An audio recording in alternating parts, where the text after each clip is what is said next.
Thanks for checking out this horror debate series video. Now, here we go. This is the second one. The first one had a good response. It was the Skinamarink one. Is Skinamarink good for horror genre or bad for the genre? Had a lot of interesting comments, so thank you everyone for the engagement. And I'm really interested to see what people have to say about this one. So make sure you're commenting on my video as well as your friendly neighborhood Uncle Pete's video. I have a link to his page in my description, so go ahead and make sure you check that out, especially because then you can vote.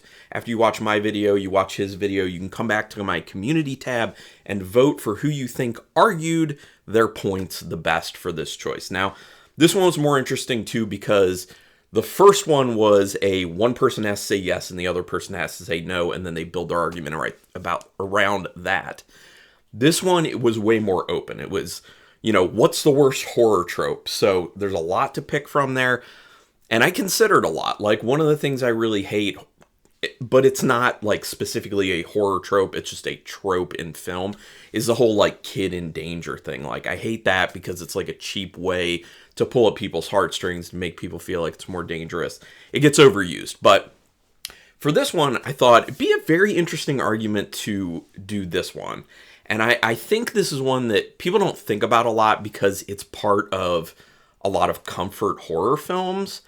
Mainly from the 80s, because that's when this trope was really popularized. But that is the trope of what I'm calling the immoral must die. It's that situation in, an easy reference is a film like Friday the 13th, where kids, these teens doing immoral things are the ones who will end up dying. And the pure person is the person who ends up living. Now, it wasn't all like this in the 80s. It's just when it was most rampant. And it still persists to, this day. And it's something that bothers me for many reasons. And obviously, I'm going to go through all my points. My most important point, why it bothers me the most, is the last point I'm going to make. But I have 6 points. Some of them are a little bit interconnected. But just hear me out on why this trope of the immoral must die is no good, in my opinion. First point, it takes one aspect of a character and makes it the only important thing about them. Because that will end up being the reason that they're going to end up dying. It may not be specifically said, but we know it when we see it. It's reducing this character to one trait. It's not even a trait, it's something they've done, like underage sex or, doing drugs, stuff like that, or just being a jerk sometimes. And it's reductive, and with a lot of films, I know for the most part people are smart enough to not do this, but with some films, people can see them, and if you're seeing enough of the same thing happening over and over again, it can end up kind of ingraining itself in your mind. Now, that's probably very rare, in my opinion. Most people are smart enough to be like, this is a movie, shouldn't be, going with this, but it's just not something that's great, in my opinion. I like more rich characters, more interesting characters, and the more interesting characters, the better. The kind of like stock bodies that you just have in there to increase the kill count isn't as interesting to me. But I do know that there are a lot of people who love that, who are just like, the more bodies, the better. So I get it. My next point, every person does something that society frowns upon at some point in their life. This kind of gets to a little bit of a message that it seems like these types of films end up sending, which is, if you're a bad person, you die. And by bad person, we mean if you do one thing bad or immoral, or you make one mistake, that will end up defining you within this film, and you're going to die. Like, you are fodder for the killer. So, again, it's very reductive. It kind of speaks to a societal issue, which I'll talk a little bit more about in another point. But the whole societal issue of, what society says is immoral, which could just end up being, mistakes, which I'll talk more about that. But next point, unless it's actually part of the story, why does the villain feel they need to kill people doing bad things or immoral things? Something like Friday the 13th, you understand the whole sex aspect of it, like the counselors having sex. That ends up making sense why he was going after those counselors, because as his mother ends up saying, that's what they were doing. They were neglecting him, Jason Voorhees, when he drowned. Okay, I get that. So that does wrap into the character. But there are characters where it doesn't really wrap into the character. Now, whether or not they're cognizant of this or not, whether the villains are actually going after these people purposefully like that, doesn't really matter, because it's what the intent was with when the script was written. So it's about the writer at this point. It's not actually about the villain itself. It's kind of stepping back and being like, so why is it that the script writer felt like this is why they want to knock these people off? Part of it, I think, goes to a laziness. Part of it, I think, goes to a nostalgia, though. So the nostalgia is the good part of it. The laziness is the bad part of it, especially because, like I said before, a lot of these characters end up being just reduced to one thing. It's just like, here's a character. They don't need to be interesting. You don't need to learn much about them. They need to have, like, no character arc because they're going to die. And you know that. Like, it becomes very apparent when you have those types of characters in certain films, especially slashers. Let's be honest. This mainly is applying to slashers, particularly from the 80s when it was popularized. But it still happens. It really does. So it's just a weird story thing to me when it just doesn't fit with the killer. It's just like, oh, so it just so happens that the killer is killing people who are the immoral people and the pure person lives. So it kind of becomes this, like, supernatural thing that's controlling the story, and it's weird. I don't think it really fits. I just want to see something more interesting. Next point. Death is a very severe punishment for what are most likely decisions made by capricious youth.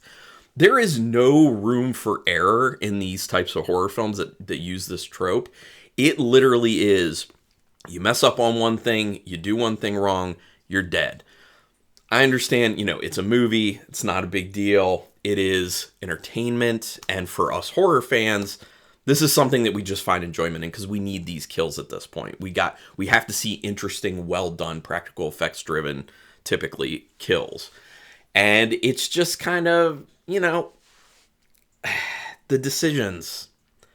Everyone's going to do this. It's like I said before, everyone is going to make some sort of mistake in their life.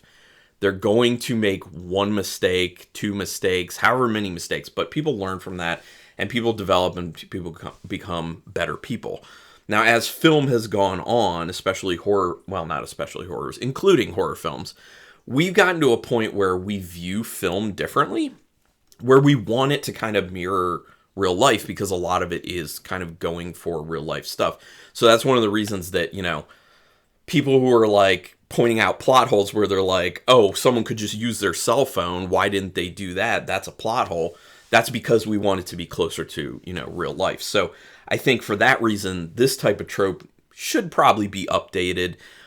Also for the reason of making it so that people just don't see exactly where things are going necessarily with the film.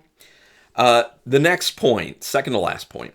This plays right into the most puritanical control sought by society over individuals.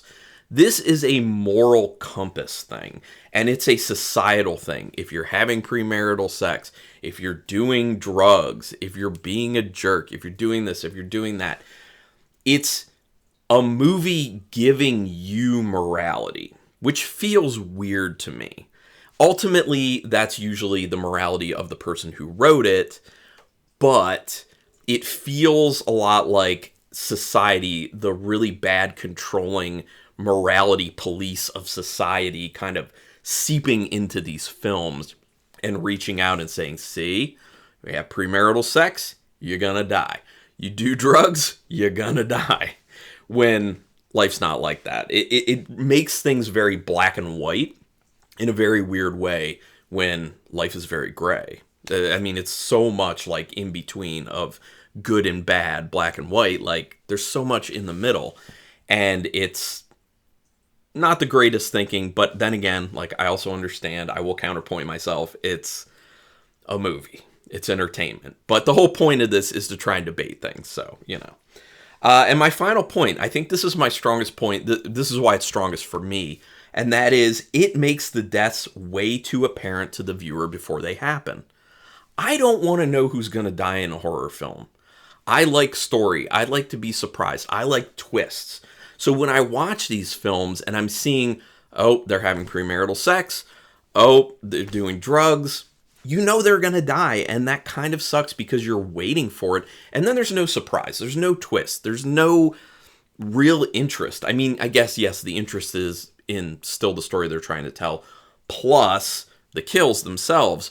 But it then just becomes turn your brain off type horror, which obviously there is definitely a place for that. I do enjoy that every now and then. Throw on just a good old slasher film that's, going to do that. But I just don't want it to be used too much.